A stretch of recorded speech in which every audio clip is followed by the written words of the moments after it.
Magandang araw sa inyo mga kapugi. Nag-celebrate nga pala kami dito ng kaarawan ng aking bilas dito sa ginawa naming mini pool. Para ba nagkakasiyahan ay nagbababad kami dito ng aming katawan. Sipag at siga lang ang puhunan, bonus na lang ang kapugian. Kung wala ka nito ay lagi kang talo. Umaga pa lang ay naglinis na kami dito sa gilid ng sapa at puno na rin ng tubig ang ating mini pool mga kapugi. Kaarawan kasi ngayon ng aking bilas kaya magkakaroon dito ng simpleng pagdiriwang. May dala nga pala ako ngayon dito ng plastic bottle at kunting. Maglilitson kasi kami dito ng manok sa sapa at ito yung gagamitin ko na pang ilisi mga kapugi. Dito na ako gumawa sa gilid ng sapa dahil may pagkukuhaan ako ng kawayan para sa aking gagamitin sa paggawa nito. Ilang beses na ako nakagawa ng pinag-iikutan ng litson manok mga kapugi. Tapos dati ang ginagamit ko pantuhog ay ang kawayan pero ngayon ay binago ko na. Bali ginamitan ko na ito ng bakal para kung may okasyon ulit ito sa ginawa nating mini pool ay hindi na tayo maghahanap ng kawayan na tuwid para gumawa ulit ng kanyang tuhugan. Pagkatapos ay nag-ipunan din ako dito ng mga bato sa sapa. Medyo mahina na kasi dito ang daloy ng tubig kaya pansamantala ay akin na muna itong harangan ng mga bato at lagyan ng konting puwang dito sa gitna. Hindi kasi iikot dito ang pinaglilitsunan natin kung hindi malakas ang presyon ng tubig dito sa sapa. Ilang araw na kasi hindi na umuulan kaya dinidiskartehan ko na lang para makapaglitson pa kami dito mga kapugi. Binawasan din namin dito ang lupa sa gilid dahil dito ilalatag ang paglalagyan ng uling.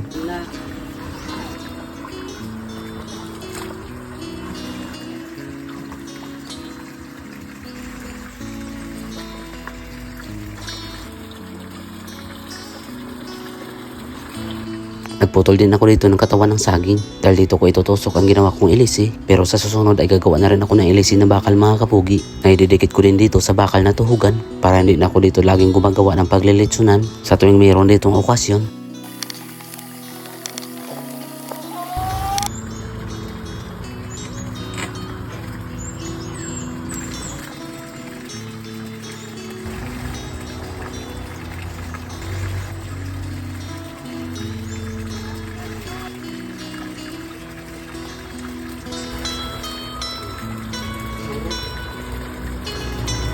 Dati kapag naglilitson kami dito ng manok ay isa lang. Ngayon ay sinubukan namin itong lagyan ng dalawa para malaman namin kung kaya pang mapaikot. Kung medyo mabigat na dito ang kanyang dala, bale alambre na malinis dito ang ginamit ko na pantali. Pinantay ko lang dito sa pagkakalagay para maayos ang kanyang pag-ikot dito mga kapugi. Sa pagmamarinate namin dito ay hindi na namin ito nilagyan ng toyo para hindi mabilis masunog ang balat nito kapag nakasalang na.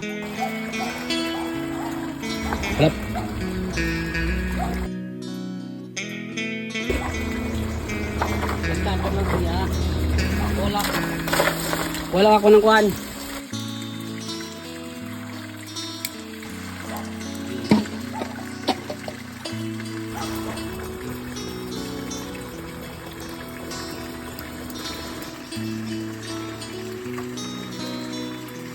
Pasado alas 11 na ito ng umaga, nagdala na dito ng alak ang aking bilas at electric fan na pangmalakasan. Matagal kasi dito magbaga ang pagkatong namin na uling, kaya kailangan dito ng malakas na hangin. Sa paglilitson ng manok ay 2 oras o mahigit ito bago maluto mga kapugi. At nagsabay na rin dito nag-ihaw ng karning baboy itong aking bilas.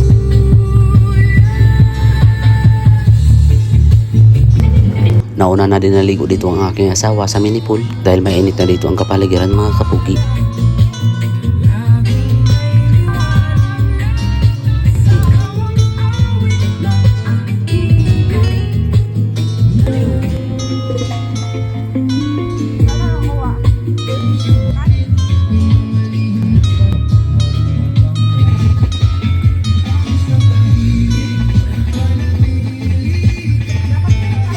Mag-alas 12 na ito ng tanghali at unti-unti na silang dumadating dito. May mga dala na din sila dito mga iba't ibang pagkain.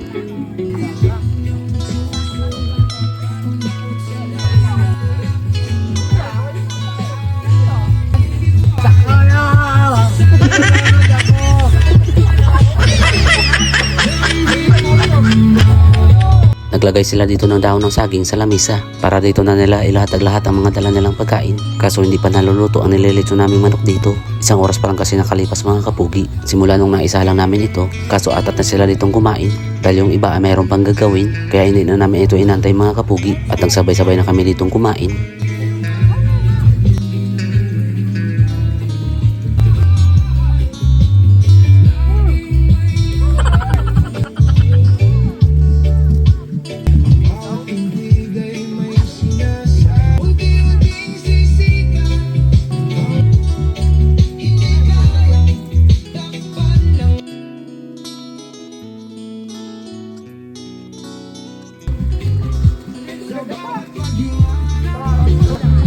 Sakto nabusog na kami dito sa kakain. Ay tamang video okay lang din dito ang aking hipag.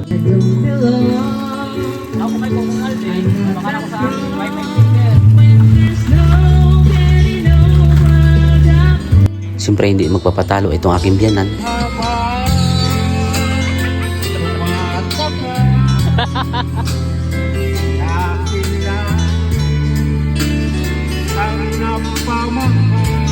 Naluto na rin sa wakas itong aming nilitso na manok. Pero yung isa na dito sa ibaba ay medyo alanganin pa. Kaya yung isa lang muna yung aming kinuha. Para may pampulutan na kami dito habang nagiinuman.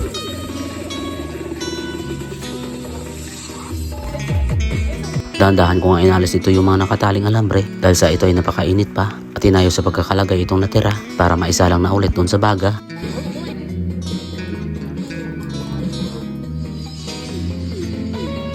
Maganda nga yung pagkakaluto mga kapugi. Kahit konting diin mo lang ng kutsilyo ay naghihiwalay ka agad ang kanyang mga laman. Sa sobrang sarap nga ay napasayaw dito ang aking biyanan.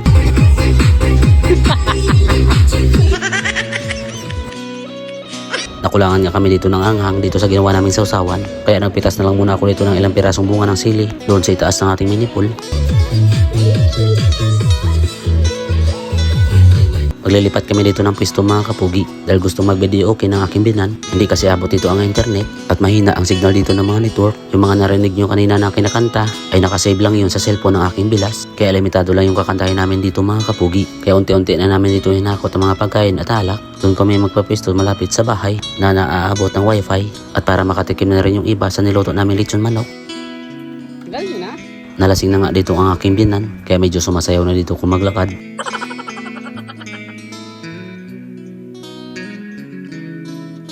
At kung napansin nyo ay konti lang kami dito nagiinuman. May mga trabaho pa kasi yung iba mga kapugi. Kaya kung nagustuhan nyo itong aking vlog, please follow, like, and share naman itong aking page. At pa-comment naman kung saan nakaabot itong aking video. Sa mga nakaabot sa dulo ng aking video, maraming salamat at God bless sa inyong lahat.